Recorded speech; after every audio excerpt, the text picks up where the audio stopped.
वेद मंत्राहून आम्हा वंद्य वंदे मातरम, वंद्य वंदे मातरम, वंद्य वंदे मातरम।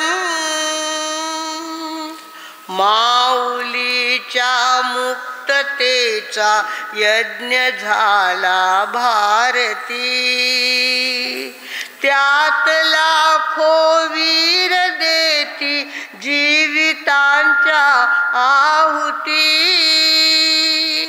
आहुतींनी सिद्ध केला मंत्र वंदे मातरम, वंद्य वंदे मातरम, वंद्य वंदे मातरम, वंद्य वंदे मातरम।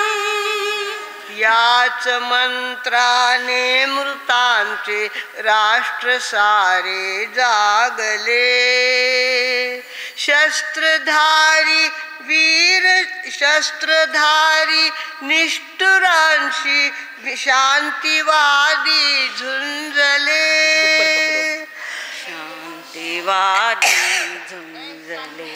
निर्मिला हा मंत्र ज्यांनी आचरीला, शस्त्रहीना एक लाभे मंत्र वंदे मातरम, वंद्य वंदे मातरम, वंद्य वंदे मातरम, वंद्य वंदे मातरम। निर्मिला हा मंत्र ज्यांनी आचरीला झुंझुनी, शांती ते हुतात्मे देव झाले स्वर्गलोकी जाऊनी।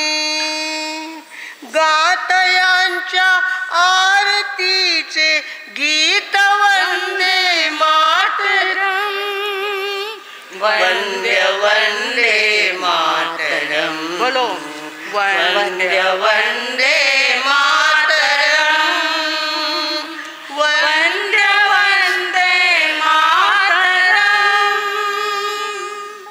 वंद्य वंदे मातरम। वेद मंत्राहून आम्हा वंद्य वंदे मातरम, वंद्य वंदे मातरम, वंद्य वंदे मातरम, वंद्य वंदे मातरम। इस भजन को बंकिम चंद्र जी चटर्जी इन्होंने 1875 में बनाया था।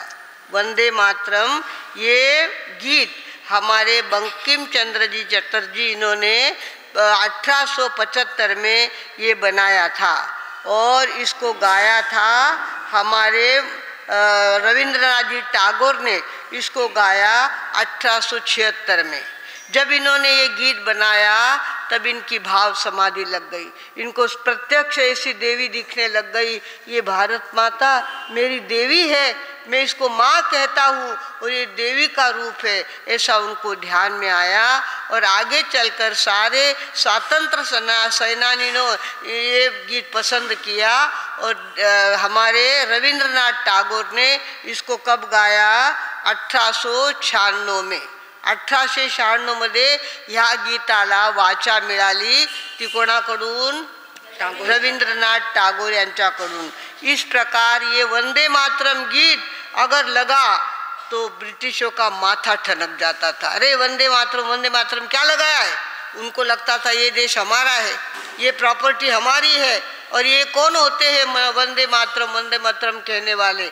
इसके लिए उनका क्या होता था, माथा ठनक जाता था और वे क्या करते थे, हमारे लोग जानबूझ करके जहाँ जाए वहाँ मिरवणूक निकालते थे, जुलूस निकालते थे, वंदे मातरम वंदे मातरम वंदे मातरम बोलते थे।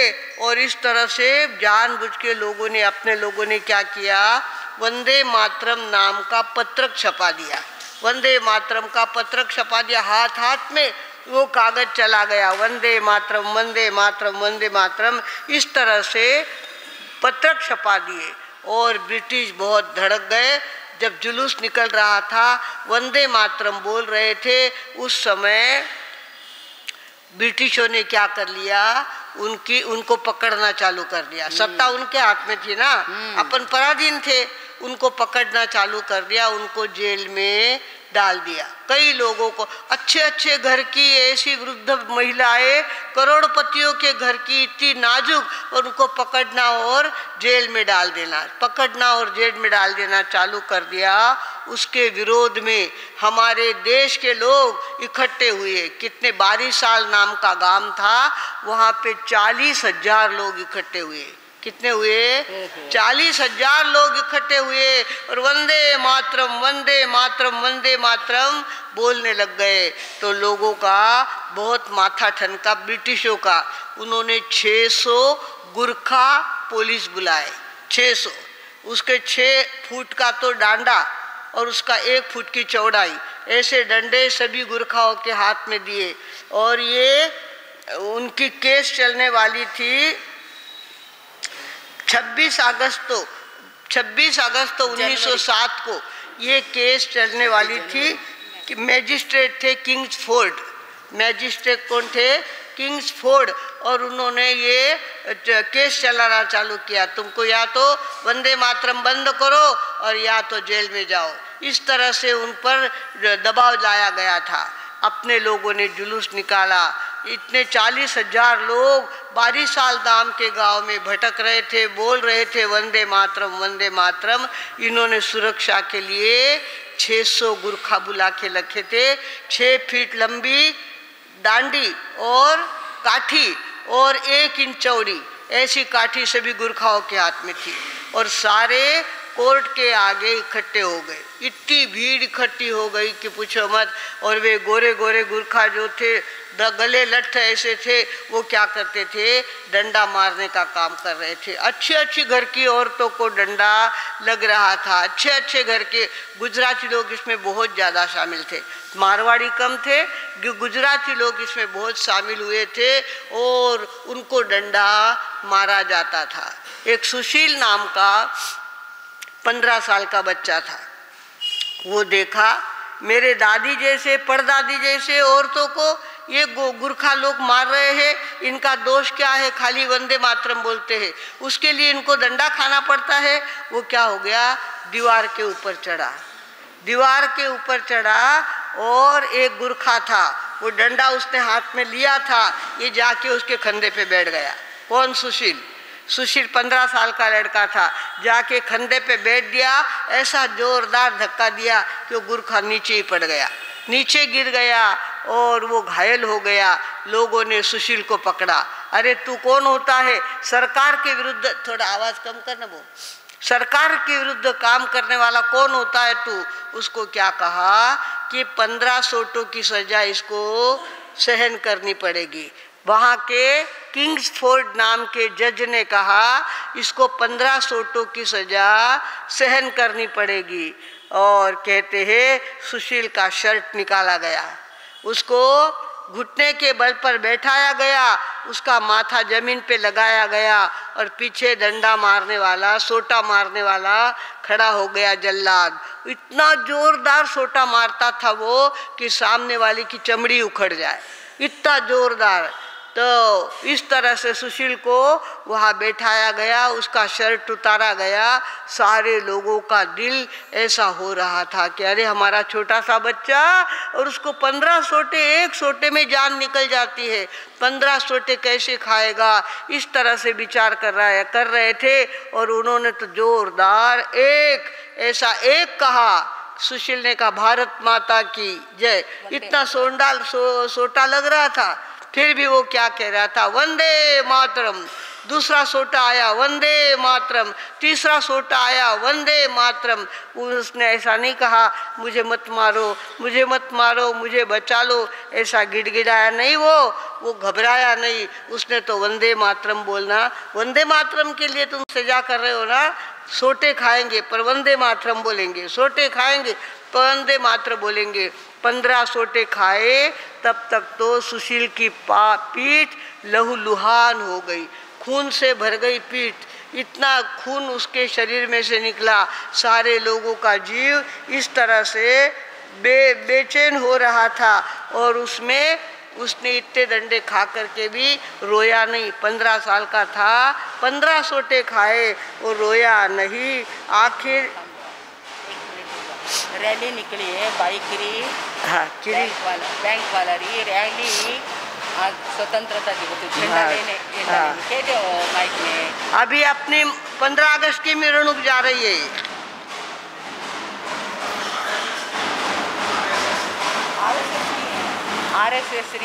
आरएसएस की मिरवणूक है। आरएसएस के हमारे नरेंद्र मोदी जी भी आरएसएस की डिसिप्लिन पालने वाले वो थे। रोज का व्यायाम करना, शादी नहीं करना और आधी चड्डी पहनना, ये उनका रिवाज था। ऐसे ही रिवाज सारे हमारे, आवाज़ कम कर वो, इस तरह से हमारे सुशील कुमार का अब न्याय देने वाले थे कौन? जज साहब न्याय देने वाले थे। उसके पहले लोगों ने कहा आप क्या हमको न्याय देंगे, हमारा बच्चा हमको प्राण से प्यारा है। और उसका उन्होंने क्या किया, स्वागत किया। 28 मार्च को 28 अगस्त को उसका स्वागत किया। लोगों ने उस पर बलैया ली, उसको बहुत ज़्यादा धन्यवाद दिया कि बेटे तूने अपने देश के स्वाभिमान के लिए वंदे मातरम शब्द नहीं छोड़ा। हम भी वंदे मातरम शब्द छोड़ने वाले है नहीं है। तूने जो ये सोटे खाए हैं उसका बदला हम जिंदगी भर इसको गाते ही रहेंगे। आज तक हमारा देश वंदे मातरम गीत गाता आ रहा है। भगवानों, इन लोगों ने हम पर कितने अत्याचार ढाए। अपने यहाँ पर संस्थानिक राज्य थे, छोटे छोटे राज्य और उनका मुख्य, छोटे छोटे राज्य उनके मुख्य, जैसे अपने संघ होते ऐसे संस्थानिक राज्य थे। संस्थानिक राज्य के लिए उन्होंने क्या किया था, उनके वॉचमैन रखे थे। किन्होंने? ब्रिटिशों ने। ईस्ट इंडिया कंपनी के नाम से ये हमारे देश में घुसे हुए हैं। दिल्ली से, उधर बंगाल के तरफ से घुसे ईस्ट इंडिया।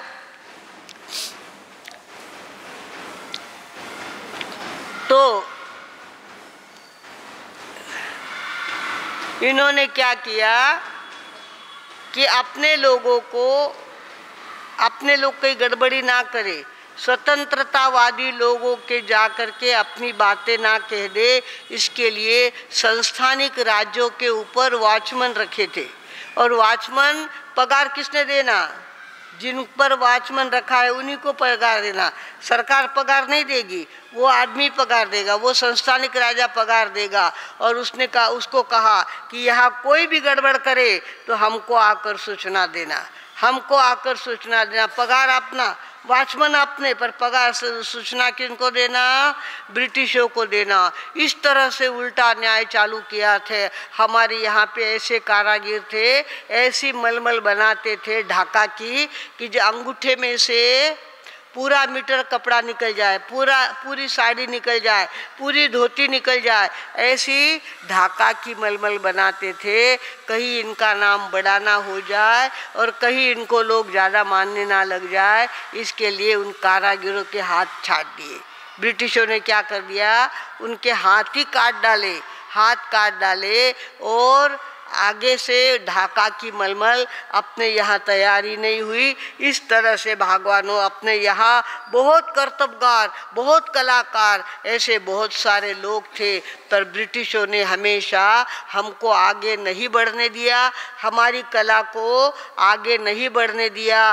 और इस तरह से हम क्या हो गए, धीरे धीरे इन लोगों ने हमको पराधीन कर दिया। ईस्ट इंडिया कंपनी देश में आई और उन्होंने कहा हमारा माल हमको बेचना है, हम यहाँ पे काम करते हैं। तो अपनी सरकार भोली भाली थी, उन्होंने हाँ कह दिया। हाँ कहते कहते उन्होंने अपने पैर फैलाना चालू किया और इस तरह से चालू किया कि धीरे धीरे एक एक जमीन पर कब्जा करने लग गए।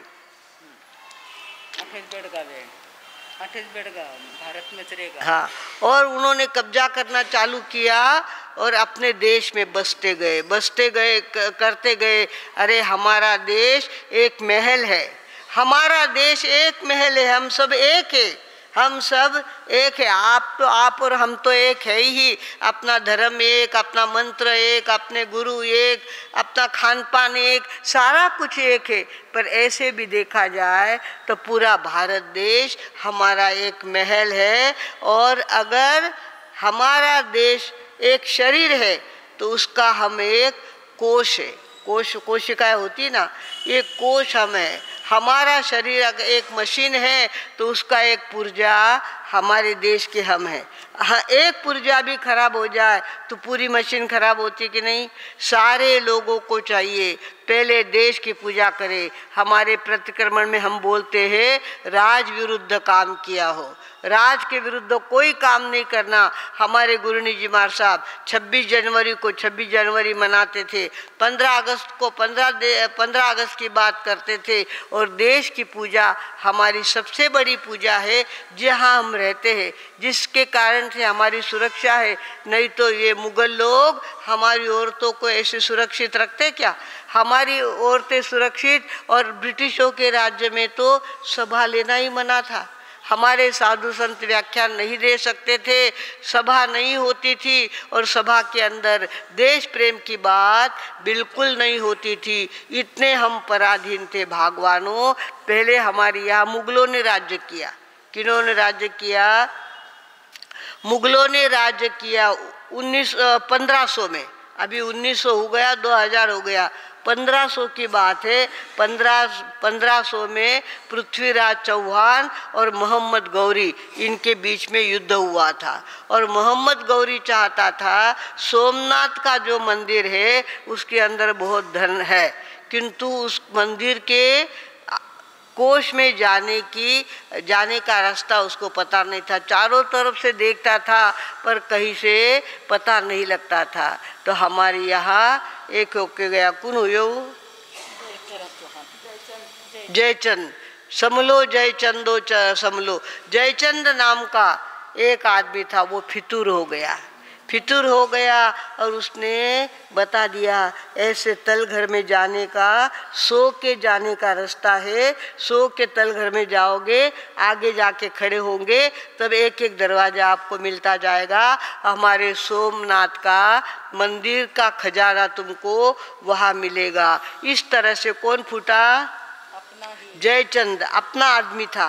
समलो जयचंदो समलो, ऐसे अपने लोग फूटे। अपने लोगों ने उनको क्या कर दिया? रास्ता बता दिया। रास्ता बताने के बाद पहले तो उनको 100 मन जवाहरात मिला। किनको? ब्रिटिशों को। कितना? 100 मन मोहम्मद गौरी को। मोहम्मद गौरी ने 17 बार सोमनाथ के मंदिर में चढ़ाई की थी। 16 बार उसकी फालतू गई थी, सारी मेहनत करी पर कुछ भी मिला नहीं था। 17वें बार जब अपने देश का एक व्यक्ति फितूर हुआ और उन्होंने खजाना देखा तो उसके अंदर 100 मन हीरे जवाहरात थे।